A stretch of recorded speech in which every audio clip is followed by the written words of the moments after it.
जय श्री कृष्ण, राधे राधे। ये जो शब्दवाणी है, ये मेरी शब्दवाणी आज विद्यार्थियों के लिए है। वैसे तो बचपन में जो हमारे टीचर्स होते हैं वो हमें बता देते हैं, और किताबों के अंदर भी पुराने सभी जीवों ने पढ़ा होगा। नई किताबों में क्या आ रहा है ये तो मुझको भी अनुभव नहीं है, लेकिन पुराने सभी भक्तजन हमारे जानते होंगे कि काग चेष्टा बको दानम स्वान निद्रा ततई विचय अल्पहारी गृह त्यागी विद्यार्थियम पंचलक्षणम। मेरा उन सभी विद्यार्थियों के लिए अनुरोध है, इस बात को बड़े ध्यान से सुनना। कहते हैं कि हमारी पढ़ाई में मन नहीं लगता है, हम याद तो करना चाहते हैं लेकिन याद ही नहीं होता है,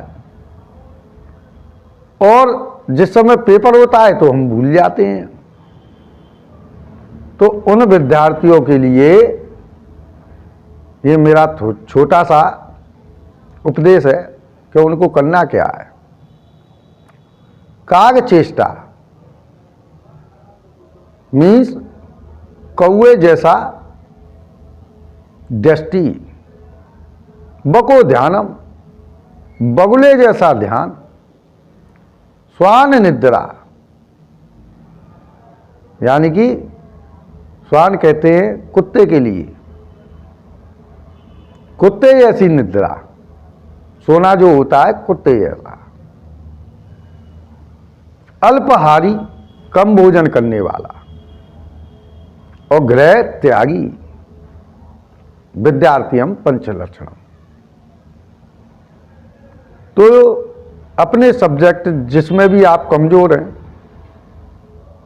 उसमें कौवे जैसी दृष्टि होनी चाहिए कि भाई इस सब्जेक्ट में, इस प्रश्न में हम बहुत कमजोर हैं। बगुले जैसा ध्यान होना चाहिए, पानी में बैठ करके वो एक पैर पे, और ऐसे ध्यान मूलम हो जाएगा कि वो अपने शिकार की प्रतीक्षा करता है, और जिस जीव को बगुले का शिकार बनना है वो ये महसूस भी नहीं कर पाएगा कि मेरा शिकार होने जा रहा है। तो अपनी विद्या के प्रति ऐसा ध्यान होना चाहिए।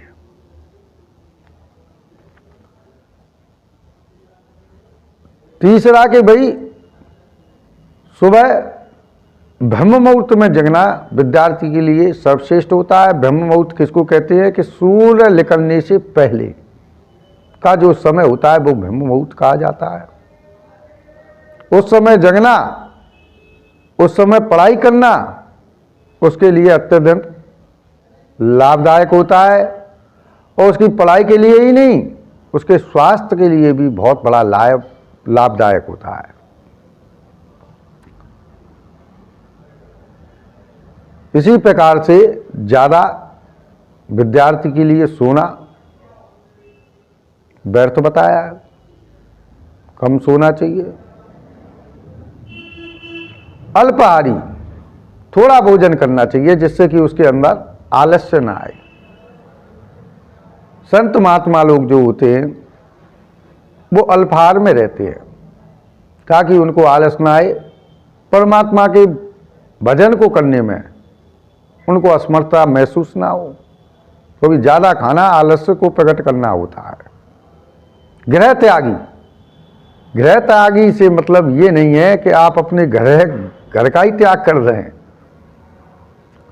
गृह त्यागी से मतलब होता है कि एकाग्रत चित्त, एकाग्रत स्थान, यानी अपने घर परिवार के अंदर एकाग्र जो स्थान हो, पढ़ाई वहाँ की जाती है। ये नहीं कि दो चार बच्चे खेल लें या और इधर उधर का आवाज़ आ रहा है तो वो एकाग्र चित्त होकर के पढ़ाई नहीं हो पाएगी। एकाग्र स्थान पर ही एकाग्र चित्त हो सकता है, और जिस विषय में हम लगे हुए उस विषय का हमको ज्ञान करने में आनंद की प्राप्ति होगी।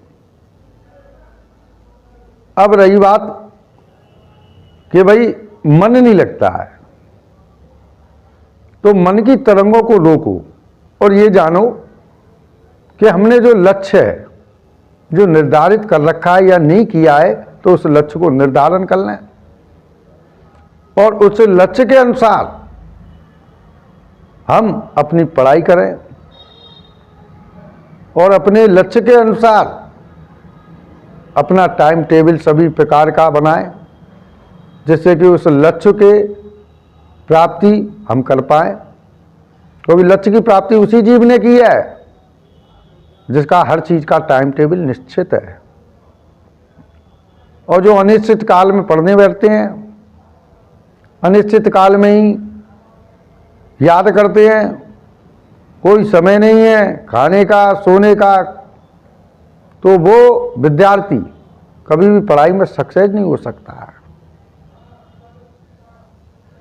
और मेरा तो सभी विद्यार्थियों को एक अनुरोध है कि अगर जीवन में कुछ बनना है तो खेलना कूदना, आज आप देख रहे हैं कि जो नहीं भी पढ़े थे वो भी आज खेल कूद के अंदर आकर के, और अनेकों ऐसे कार्य हैं जिनमें आकर के उन्होंने अपने नाम को रोशन किया है।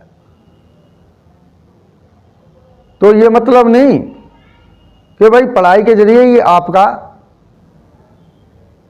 लक्ष्य पूरा होगा। जो व्यक्ति पढ़ाई में कमजोर हैं और लक्ष्यों में लगे हुए हैं और उनकी सोच है कि भाई मुझे तो खेल कूद में ही आगे लगना है, तो इसका मतलब ये नहीं कि उसके लिए भी ये पांचों विषय लागू नहीं होते हैं। ये पांचों विषय, ये पांचों चीजें उसके लिए भी लागू होती हैं कि जो व्यक्ति इतना पैसा खर्च करता है अपने बच्चों के लिए, उन बच्चों को ये सोचना चाहिए कि हमारे माता पिता ने इतना पैसा खर्च किया है। और जीवन के आनंद आप कभी भी ले सकते हो, लेकिन परमानंद जब ही प्राप्त होंगे कि जब आप ईश्वरवादी जीव होकर के, अपने माता पिता के सच्चे भक्त होकर के इन पंच लक्षणों को अपने अंदर धारण कर लोगे। चाहे वो क्षेत्र कोई भी हो, खेल कूद का हो, पढ़ाई का हो, किसी भी प्रकार का कोई क्षेत्र हो, लेकिन ये पंच लक्षण होना बड़ा जरूरी है। अगर ये पंच लक्षण आपके जीवन में नहीं है तो आपको विद्या कभी प्राप्त नहीं होगी। जय श्री कृष्ण, राधे राधे।